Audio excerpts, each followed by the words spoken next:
E aí, galera do nono ano, como é que vocês estão? Tá tudo bem por aí? Espero que esteja tudo bem, tá? Agora, na nossa aula de estudos amazônicos, nós vamos dar continuidade aos nossos estudos lá do capítulo 7 do teu livro, ainda da parte de História da Amazônia. Na última aula, nós estudamos sobre as políticas de ocupação para a região amazônica, né, o que buscavam valorizar a região amazônica lá do período do Estado Novo. Nós vamos terminar essa parte, tá? Concluindo aí o entendimento sobre o papel lá da Superintendência de Valorização Econômica da Amazônia e outros projetos, outras propostas que surgiram posteriores ao governo do Vargas para a integração da Amazônia restante do Brasil, tá? Então vamos dar continuidade aí a esse estudo. Pega lá o teu livro, tá? Vai lá para a página 50, porque é lá que tá baseada a nossa aula hoje, beleza? Então vamos estudar. Muito bem, galera, a gente vai terminar hoje o capítulo 7, tá? Sobre a valorização da Amazônia e as políticas de ocupação no Estado Novo, tá? Na última aula, nós começamos a falar sobre esse capítulo e nós entendemos um pouco sobre a visão que se tinha sobre a região amazônica, né? E toda a construção de políticas públicas que foi feita a partir dessa visão. Quem lembra que visão era essa?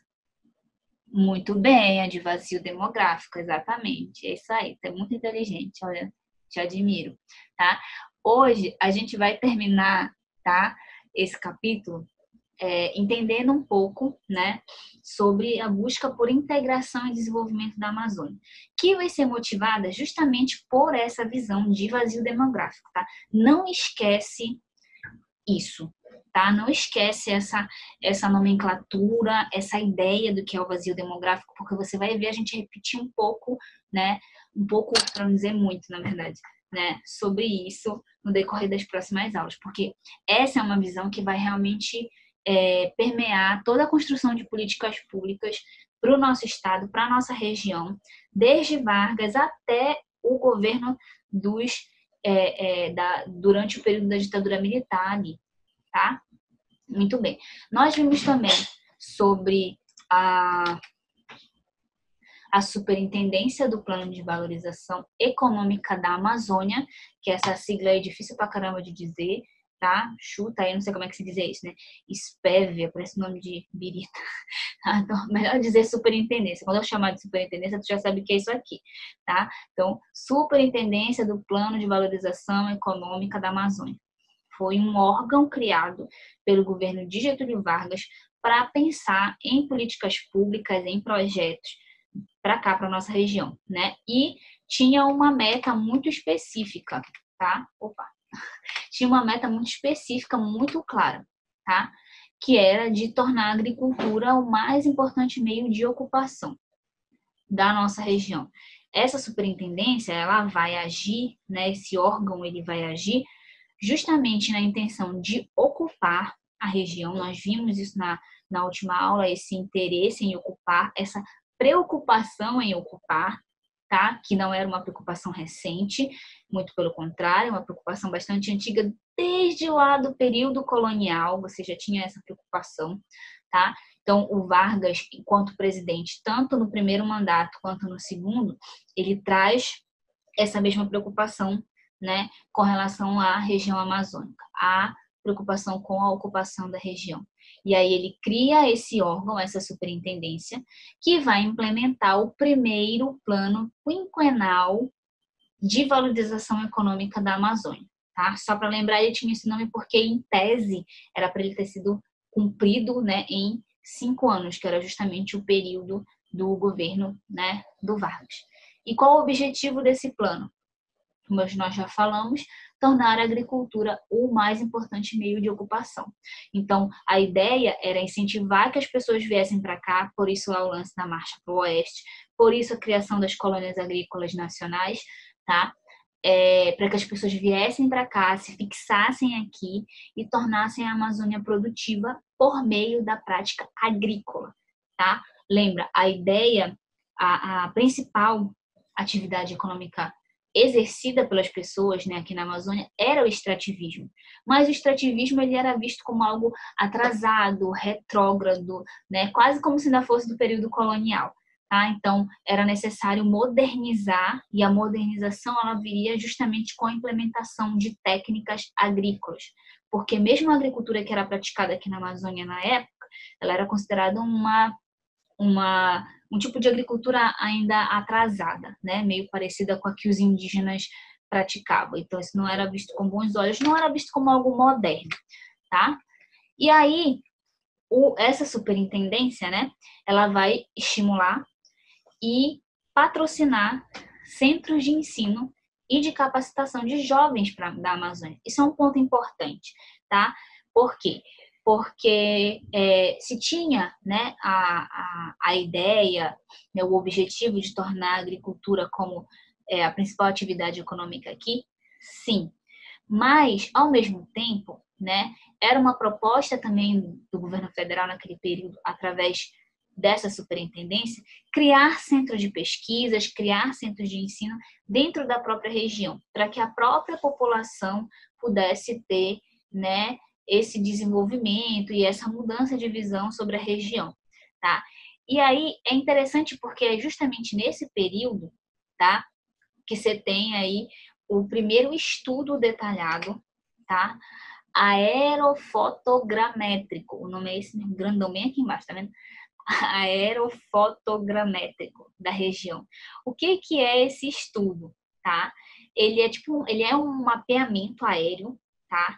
Feito a partir de fotografias, por isso, né, aerofotogramétrico, tá? Essa técnica, tá? Ela possibilita um conhecimento mais detalhado da região. Vê, dá para perceber, isso aqui é uma imagem bem antiga, tá, gente? Então, numa época que você não tinha tantos satélites assim para estar utilizando, tá? Mas eram fotografias que eram tiradas, né, de cima, tá? Para poder entender como é que era a região, para que essa região pudesse ser estudada mais detalhadamente, né? E os mapas que fossem feitos da região pudessem também serem mais precisos, tá? Então, a superintendência, né? A SPEVIA, enfim, tá? Essa superintendência, ela vai ser responsável pela implementação desse primeiro estudo detalhado, né, através de fotografias aéreas da região. Era uma tecnologia nova naquele tempo, minha nossa, né, era realmente muito novo para aquele período, tá? E isso é interessante porque vai poder ser utilizado, a ideia era que fosse utilizado mesmo no desenvolvimento de conhecimento sobre a região. Porque lembra, a Amazônia ela é uma região muito vasta, muito grande, né? Então, se tinha necessidade de conhecer, né, como que era de fato essa região, né? Quem eram as pessoas que viviam aqui, né? Do que se tinha necessidade de fazer. Então, apesar de do governo ter essa ideia de não vamos implementar a agricultura, ao mesmo tempo ele também via a necessidade de ter que conhecer a região, né? Para poder entender como que se davam as relações ali, como estavam divididos, quantos municípios tinham, como que eram esses municípios, enfim, né? Então, se você prestar atenção nessas fotografias, dá para ver os arruamentos, né? Essa aqui é uma foto, né? Aerofotogramétrico, tá? Da cidade de Macapá, tá? Aqui na região norte, aqui em cima no Amapá, tá? Muito bem. Junto disso, tá? Acho que vocês já devem ter visto, né? E entrado nessas duas universidades. Aqui a gente tem à sua esquerda a Universidade Federal do Pará e à sua direita a Universidade Federal Rural da Amazônia. Essas duas universidades elas vão ser criadas também nesse período ali do governo de Getúlio Vargas, tá? E elas vão ser criadas justamente por causa dessa preocupação, né, com os estudos sobre a região. Então, era necessário ter centros de pesquisa e de ensino dentro da própria região amazônica.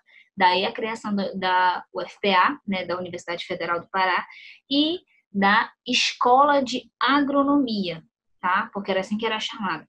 A Escola de Agronomia, posteriormente, ela vai ser, né, intitulada de Universidade Federal Rural da Amazônia, nossa querida UFRA, tá? Então, isso mostra tá? A criação dessas duas universidades mostra que o interesse dessa superintendência, desse órgão, era também de capacitar os próprios moradores da região para poder desenvolver a agricultura na Amazônia e para poder ajudar na ocupação. Então, tinha o plano, né, de tornar a agricultura um principal meio de produção para a região, né, de rendimento econômico para a região, e a ideia era não simplesmente trazer técnicas de fora e jogar aqui, né, mas criar centros de pesquisa, criar centros de ensino que capacitassem os moradores da região para poder, né, desenvolver essa agricultura aqui e também ajudar na ocupação. Esse foi o intuito com o qual essas duas instituições elas foram criadas, tá? Para que a própria população fosse capacitada também, tá? Nesse período. Então, essa ideia, né, de que a Amazônia ela precisava ser ocupada, de que ela precisava se integrar à nação, ela não vai orientar apenas as políticas, né, de desenvolvimento e de ocupação durante o período varguista, que você tem Getúlio Vargas aqui na tua esquerda, tá? Mas essa ideia de necessidade de integração, né, de que a Amazônia era uma parte do Brasil que precisava ser integrada ao restante do Brasil, ela também vai ser comprada por Juscelino Kubitschek, né, que vai governar logo depois, né, do segundo governo de Getúlio Vargas, né? Getúlio comete suicídio em 1954, tá? O seu vice termina o mandato e em 1955 Juscelino Kubitschek assume eleito como presidente, né? Um dos motes da campanha dele, o mote principal da campanha dele era afirmar que o Brasil ele se desenvolveria 50 anos em 5, e uma das coisas, né, que ele vai trazer, um dos pensamentos, né, que ele vai trazer é justamente essa necessidade de integrar o Brasil. O Brasil é um país enorme, né, de dimensões continentais. Então, o que se tinha era parecer que eram vários Brasis dentro de um único Brasil. Então, era necessário integrar essas regiões, tá, umas com as outras, e fazer com que o país, né, ficasse mais próximo. E como que se faria isso? Se faria isso através da construção de estradas. Esse é o principal meio que ele vai trazer, o Juscelino Kubitschek, tá? Esse aqui da imagem grandona para você do lado direito, tá? É um dos maiores meios que ele vai trazer para integrar o restante do Brasil. Ele é o presidente que vai mandar construir Brasília, porque até o governo do Vargas, a capital do país ela era no Rio de Janeiro. O Rio de Janeiro era a capital brasileira, tá? E aí o Juscelino vai para dar corpo, né, para essa ideia dele de integrar o Brasil. Ele resolve construir uma cidade nova, toda planejada para ser a capital do Brasil, no centro do Brasil, né, no Planalto Central, que é justamente onde fica Brasília, né, ali no meio do Brasil. Então, tirar a capital do litoral e botar no centro do Brasil, no interior do Brasil, tá? E a partir dali você integrar o restante das regiões, né, para tornar as pessoas mais próximas ali, né, enfim, até para facilitar governo, tá? E ele vai fazer isso principalmente através da construção de estradas. Então, a palavra que define o governo do Juscelino Kubitschek é integração, tá? Na visão dele, é necessário integrar para não entregar. Então, para não correr o risco de perder, né, fronteiras, territórios, coisas assim. Então, era necessário integrar as regiões. E a Amazônia não ficaria de fora, né? No caso da região amazônica, como que vai ocorrer essa integração? Ela vai ocorrer por meio da construção de rodovias, várias, tá? Mais para frente um pouquinho, a gente vai tratar sobre cada uma dessas rodovias, né? Tanto essa que foi construída no período do Juscelino Kubitschek, como as que serão construídas mais para frente, tá? E onde elas foram construídas, né? Que tipos como é que a gente pode dizer? Que tipo de consequências, né? Trouxeram, de resultados trouxeram, tá? Mas no período do Juscelino Kubitschek, né? Ali de 1955 a 60, tá? A principal rodovia que vai ser construída é a Belém-Brasília, tá? Aí você tem uma imagem dela à sua esquerda, quando estava sendo aberta, né, construída ali, e aqui a sua direita, ela hoje já duplicada, tá? É a nossa famosa BR-010 e em alguns perímetros ela é chamada de BR-316, né? Você já deve ter ouvido falar, com certeza, tá? Inclusive é bem aqui, perto da minha casa, tá? Então a BR-316 é a Belém-Brasília, certo? Então ela é ela é a rodovia que liga Belém, o nome já está dizendo, né, até a cidade de Brasília. Então, um dos principais pontos para conectar, né, a cidade de Belém à capital do Brasil. Tá? E é interessante como ela foi construída, porque ela foi construída uma parte indo daqui do norte para o centro, enquanto a outra vinha do centro para o norte, para eles se encontrarem no meio do caminho. Olha só que coisa, bem diferente. Tá? Mas a ideia de construir uma rodovia era justamente essa, de integrar a região ao restante do país. Né? E aí, ao redor dessa rodovia, você tem uma série de municípios que são criados, né? Isso acaba também desenvolvendo a região, né? Trazendo prosperidade econômica, né? Diversidade também social ali, cultural, que também vai se integrando a construção dessas rodovias. Então, a que conclusão a gente pode chegar, tá? Muito bem. A superintendência, né, do plano de valorização e valorização econômica da Amazônia, tá?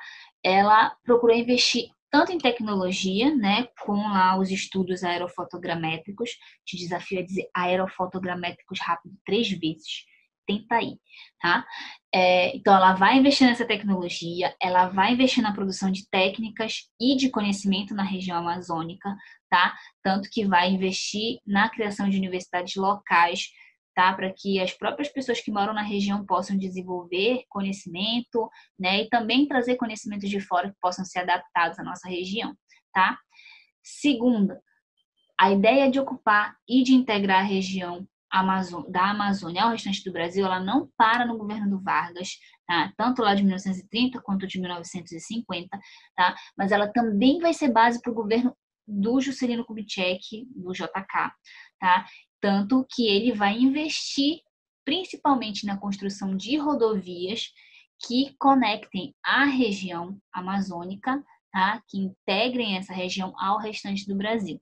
Dentre as várias construções, né, aberturas de rodovias, a principal delas vai ser justamente a rodovia Belém-Brasília. É ela que vai ser a principal rodovia que vai ser construída do início ao fim no governo do Vargas. E realmente, se você pega Belém-Brasília, você chega daqui até Brasília, tá? Pega carro, pega ônibus, você consegue chegar de fato até lá. Esse era o objetivo, né? Conectar as pessoas por rodovias, né? Que ligasse as pessoas do Brasil inteiro, do norte ao sul, né? Para que você não tivesse dificuldade de chegar em nenhum local do seu país, certo? Independente de quanto tempo isso demorasse.